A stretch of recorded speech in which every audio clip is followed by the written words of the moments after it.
50 juta cash flow lu pegang gitu. Jadi once ini nanti gagal, 50 juta ini lu bisa untuk bertahan hidup sambil lu nyari pekerjaan baru atau mulai bisnis baru gitu kan.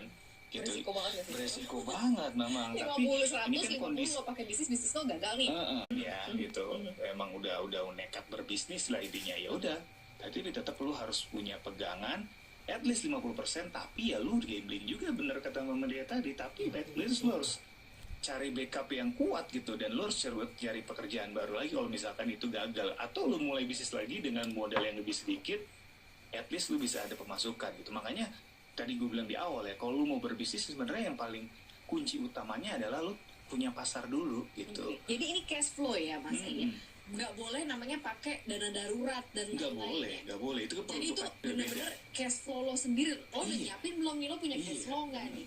Atau at least investasi lu.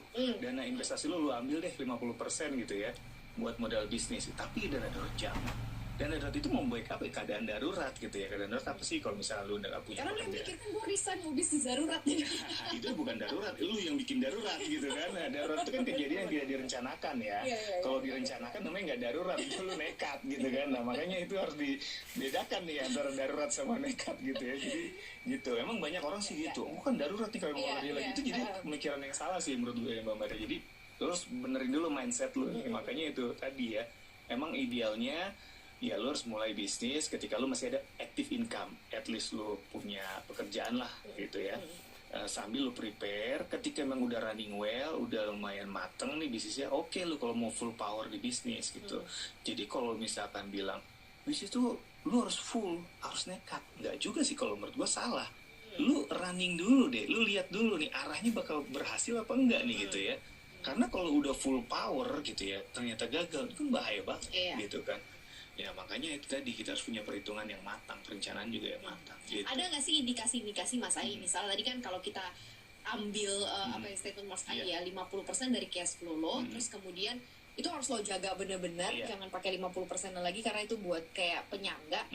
Nah, indikator-indikator yang mungkin menggambarkan bahwa lo nggak berhasil nih jalanin bisnis ini sebelum si 50 juta awal tadi habis. Apa aja yang harus diperhatiin? Misalnya kayak jual makanan udah berapa hari kok nggak laku makanan gue, harus ganti makanan lain misalnya. Atau ternyata kok kayak gue nggak hoki jual makanan, gue harus ganti rini bisnis lain, jual baju gitu, atau mungkin hal lain yang bisa dijual gitu ya. Ada nggak sih indikator-indikatornya? Nah, rumus keduanya adalah ketika lu punya 50% dana yang lu punya itu udah untuk berbisnis. Nah, lu pengen tahu nih bisnis lu berjalan apa enggak, at least gitu dulu deh. Gak usah sukses berjalan atau enggak gitu ya. Dari 50% modal itu, kalau udah 25%